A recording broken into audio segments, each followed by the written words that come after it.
गणतंत्र दिवस की मुबारकबाद देना चाहूँगा। गणतंत्र दिवस यानी 26 जनवरी भारत का एक राष्ट्रीय त्योहार है। गणतंत्र दिवस हमारे देश के लिए बहुत खास दिन है। इसी दिन 26 जनवरी 1950 को हमारा संविधान लागू हुआ। यह संविधान हमें समानता, स्वतंत्रता और न्याय का अधिकार देता है।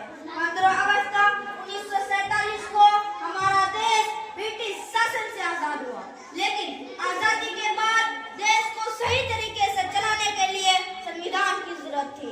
डॉक्टर भीमराव अंबेडकर और उनकी टीम ने हमारे संविधान का निर्माण किया, जो 26 जनवरी 1950 को लागू हुआ।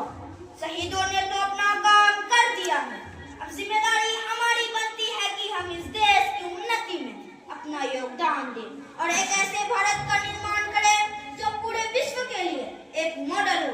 हम क्रांतिकारियों के उन सपनों को पूरा करें जो उन्होंने फांसी चढ़ते वक्त अपने देश के लिए देखे थे, और इसके लिए आवश्यक है कि हम एक साथ मिल करके हिंदू, मुस्लिम, सिख, ईसाई सब मिल करके देश के लिए काम करें और अपना पूर्ण समर्पण भाव रख करके देश के विकास में अपना योगदान दें। और मात्र सरकारें बदल जाने से राष्ट्र का विकास नहीं होता। राष्ट्र का विकास तब होता है जब हम और आप बदलते हैं। भारतीय संविधान को लिखने वाली सभा में 299 सदस्य थे, जिसके अध्यक्ष डॉक्टर राजेंद्र प्रसाद थे। यह संविधान में कुल 15 महिलाएं और पुरुषों की संख्या 389 था। भारत के संविधान को बनाने में कुल 63,96,729 रुपया खर्च हुआ। इसे बनाने में 2 साल 11 माह 18 दिन का समय लगा। संविधान भारत का सर्वोच्च कानून है। हमारा संविधान पूरी दुनिया में सबसे बड़ा लिखित संविधान है।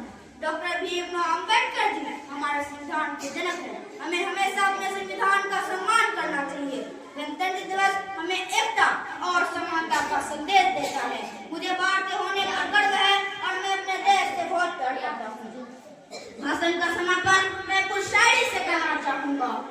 आज सुकून से हिंदुस्तान नहीं होता अगर सरहद पर कोई कुर्बान नहीं होता, कि आज सुकून से हिंदुस्तान नहीं होता अगर सरहद पर कोई कुर्बान नहीं होता।